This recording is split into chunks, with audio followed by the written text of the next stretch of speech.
anyone. If you want, anytime you want it, baby, bring your body back to me. They can call me foolish, just stupid. Don't know what I do this, but baby, bring your body back to me. Assalamualaikum warahmatullahi wabarakatuh.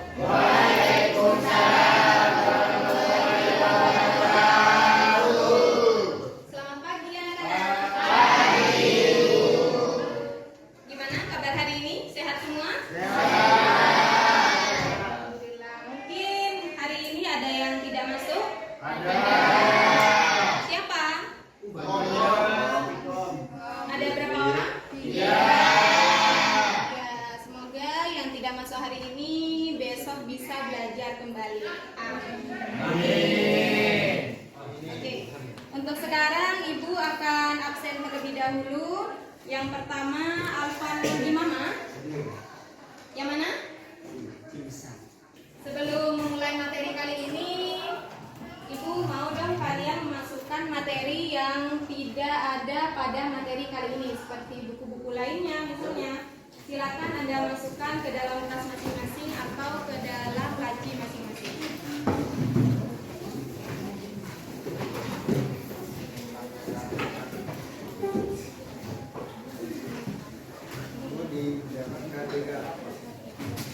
Jadi pada materi kali ini yang ada di atas meja hanya buku pelajaran bahasa Indonesia. Bisa dimengerti? Bisa. Sebelum memulai materi, Ibu akan menanyakan materi yang kemarin. Apakah ada yang ingat materi tentang apa? Hikayat. Ada yang bisa menjelaskan apa itu hikayat? Silakan. Hikayat yaitu prosa lama yang berbentuk cerita. Hikayat adalah prosa lama yang membentuk cerita, betul sekali. Jadi hikayat di sini menjelaskan tentang prosa lama yang menceritakan tentang khayalan ataupun imajinasi, misalnya itu kesaktian. Hikayat di sini biasanya itu menjelaskan tentang kerajaan yang berarti meliputi kemustahilan. Misalnya ada raja yang bisa terbang, ada raja yang bisa berubah menjadi binatang ataupun hal-hal lainnya. Jadi bisa dipahami, jadi hikayat itu adalah hal-hal yang mustahil ataupun bisa dibilang prosa lama yang menceritakan tentang kemustahilan. Begitu. Jadi bisa dipahami ya anak-anak ya. Kita akan belajar tentang materi puisi. Yang pertama yaitu memahami dan menganalisis puisi. Di sini Ibu akan bacakan terlebih dahulu tujuan dari pembelajaran hari ini. Yang pertama yaitu bisa menjelaskan pengertian puisi dan ciri-cirinya. Ada yang pernah membaca puisi sebelumnya? Sangat selektif untuk memberikan efek estetik. Makna estetik di sini adalah kegunaan. Dan yang kedua yaitu menggunakan majas. Majas di sini adalah gaya bahasa. Gaya bahasa pada puisi banyak memanfaatkan bahasa figuratif seperti metafora, personifikasi, dan similar. Main HP-nya disatar lagi. Iya, Bu. Tolong dimasukkan ke dalam laci. Bisa diperhatikan ya. Iya, Bu. Yang ketiga yaitu ada tersusun dalam baris ataupun larik dan bait. Baris-baris puisi tidak selalu tersusun dalam baris larik. Dan yang terakhir yaitu mengutamakan makna konotatif. Baik anak-anak, sebelum Ibu beri tugas, Ibu akan menyuruh kalian untuk membuka HP-nya terlebih dahulu. Silakan. Di situ Ibu akan menyuruh kalian untuk browsing di menu YouTube tentunya. Di situ silakan Anda ketik puisi tentang doa karya Hairil Anwar. Di situ kalian menganalisis cara-cara membaca puisi dan juga menyikapi tentang pesan-pesan yang ada pada puisi doa. Silakan. Sudah ketemu? Sudah. Silakan Anda pahami dari video yang sudah kalian lihat di YouTube. Pesan apa yang terdapat pada video tersebut? Pesannya yaitu tentang menghayati hidup dan supaya mendekatkan diri kepada Tuhan. Jadi puisi di sini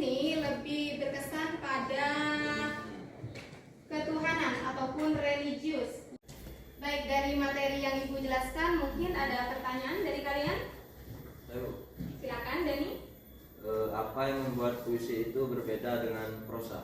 Apa yang membuat puisi itu beda dengan prosa? Tepuk tangan dulu untuk Jadi di sini Ibu akan jelaskan tentang perbedaan puisi dan prosa.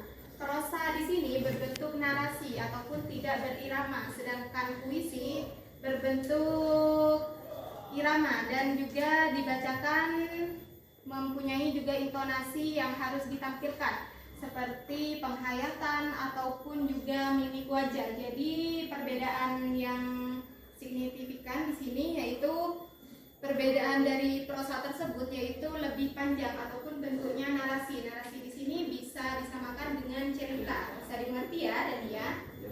Mungkin di sini ada pertanyaan yang lain. Silakan Diana. Mengapa penyanyi sering menggunakan simbol dalam puisi? Mengapa penyair sering menggunakan simbol dalam puisi? Tepuk tangan dulu. Jadi di sini penggunaan simbol pada puisi yaitu memberikan makna supaya pembaca ataupun pendengar supaya bisa lebih mengerti tentang apa penyampaian dari puisi yang telah disampaikan oleh penyair. Jadi di sini makna tersebut yaitu berupa imajinasi ataupun memberikan efek yang kalian bisa berangan-angan sendiri ataupun bisa berkhayal sendiri. Misalnya tentang puisi tentang kegagalan, dan di situ kalian tentunya akan berangan-angan tentang kegagalan apa yang dijelaskan pada puisi tersebut. Bisa dimengerti, Diana? Oke. Sekarang Ibu akan berikan pertanyaan. Jadi siapa yang bisa menjawab silakan angkat tangan. Pertanyaannya yaitu, bagaimana perasaanmu saat membaca puisi yang bahasanya sangat indah? Ada yang bisa? Silakan. Siswa bisa menjawab bebas, namun puisi membangkitkan imajinasi. Betul sekali. Tepuk tangan dulu. Siswa bisa menjawab bebas dan bisa membangkitkan imajinasi. Jadi di sini intinya yaitu puisi tersebut bisa membangkitkan emosi ataupun imajinasi. Imajinasi di sini yang dimaksudkan yaitu tentang pengalaman dan juga gaya bahasa yang ditampilkan. Misalnya bahasa-bahasa yang unik sehingga membuat puisi terdengar lebih indah. Jadi begitu ya jawabannya. Jadi di sini Ibu akan memberikan kalian tugas. Jadi di tugas itu terdiri dari 4 sampai 5 kelompok. Silakan Anda membentuk kelompok sendiri. Jadi di situ akan Ibu kasih puisi. Itu akan kalian analisis puisi tersebut. Jadi berupa struktur dan juga unsur-unsur di dalamnya. Bisa dimengerti? Bisa. Silakan membentuk kelompok sesuai dengan yang kalian kerjakan. Bentuk kelompok semuanya? Di sini Ibu akan jelaskan tentang cara pengerjaan dari menganalisis puisi tersebut. Di sini puisinya berjudul tentang senja di ujung desa. Jadi kalian di sini akan menganalisis unsur-unsur yang ada pada puisi, baik itu tema, diksi, dan juga majas. Jadi di sini Ibu akan minta kalian untuk menjelaskan suasana dan juga tentunya ada amanat yang terkandung dalam puisi. Bisa dimengerti? Bisa. Ini Ibu akan bagikan lembar puisi yang akan kalian kerjakan.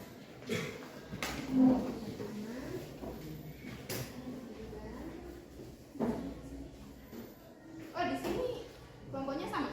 Iya.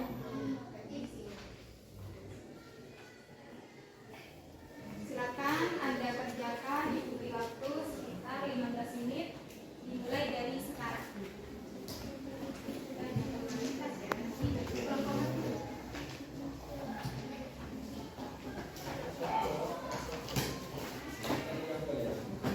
Sudah Kak? Sudah Kak? Gimana anak-anak, sudah selesai hasil berdiskusi? Baik. Untuk yang pertama Ibu panggil dari kelompok 1 yang akan mempresentasikan ataupun menganalisis tentang puisi yang telah dianalisis. Silakan kepada kelompok 1 untuk maju. Tepuk tangan dulu dong.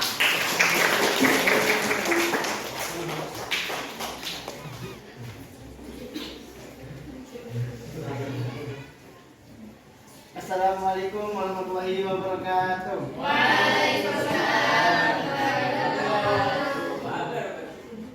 Saya Muhammad Rangga Ramadhani dari kelompok 1 ingin membacakan isi yang berjudul Senja di Ujung Desa.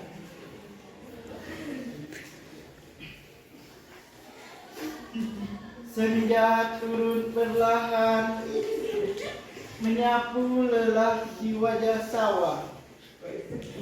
Angin membawa bisik rindu pada tanah tempat aku kembali. Di langit jingga aku titipkan doa sederhana untuk hari esok yang lebih tenang. Perkenalkan, nama saya Alfa dari kelompok 1. Di sini saya akan membacakan akhir analisis puisi.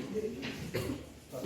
Tema kerinduan seseorang terhadap kampung halaman dan harapan tentang hari esok. 2. Diksi menarik, menyapu lelah, diksi puitis memberikan kesan kelegaan.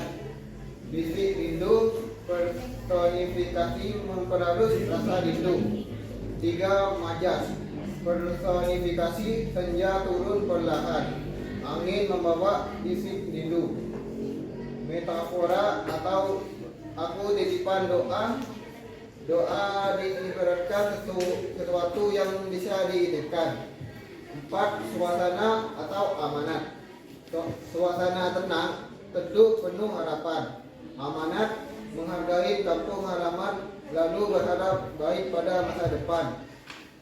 Baik, tepuk tangan dulu untuk kelompok 1. Oke, terima kasih kepada Dani dan Alfa. Silakan kembali ke tempat duduk masing-masing. Jadi anak-anak dapat disimpulkan dari hasil analisis perwakilan dari kelompok 1. Jadi yang terkandung dalam puisi tersebut yaitu puisi ini menggambarkan seseorang yang merasakan ketenangan saat senja di desa. Ia merindukan tanah kelahirannya dan menitipkan harapan untuk hari esok. Senja dan alam menjadi simbol ketenangan jiwa. Jadi dari judul baik anak-anak, di sini Ibu akan mengulang kembali pelajarannya tentang materi puisi. Ibu akan menyuruh kalian ataupun meminta menjelaskan ataupun menyebutkan unsur intrinsik pada puisi. Jadi unsur intrinsik pada puisi di situ ada apa saja? Yang pertama ada diksi. Yang kedua ada apa? Perwajahan puisi. Yang ketiga ada imaji. Yang keempat ada kata konkret. Dan yang kelima ada gaya bahasa. Di sini bisa disebut dengan majas. Betul sekali. Jadi kesimpulan dari puisi yaitu ringkasan dari gagasan utama ataupun tema tentang pesan penyair melalui bahasa yang indah. Beda dengan seperti yang dijelaskan tadi dengan prosa. Kalau prosa lebih ke narasi, yaitu cerita panjang. Jadi jika prosa itu menjelaskan tentang cerita yang sangat panjang namun tidak berirama ataupun tidak memiliki rima. Jadi prosa tersebut hanya membaca biasa saja, sedangkan puisi memiliki intonasi dan juga rima dan irama. Baik anak-anak, jadi bisa disimpulkan kalian bisa mengerti materi kali ini. Mungkin ada kendala dalam pembelajaran hari ini? Bisa paham semuanya ya? Oke, mungkin di minggu depan Ibu akan jelaskan dan paparkan tentang materi yang akan Ibu lanjutkan. Jadi diminta anak-anak mohon partisipasinya dan kondisi agar tetap kondusif. Jadi untuk sekarang Ibu akhiri dulu. Terima kasih telah berpartisipasi dalam pertemuan kali ini. Wassalamualaikum warahmatullahi wabarakatuh.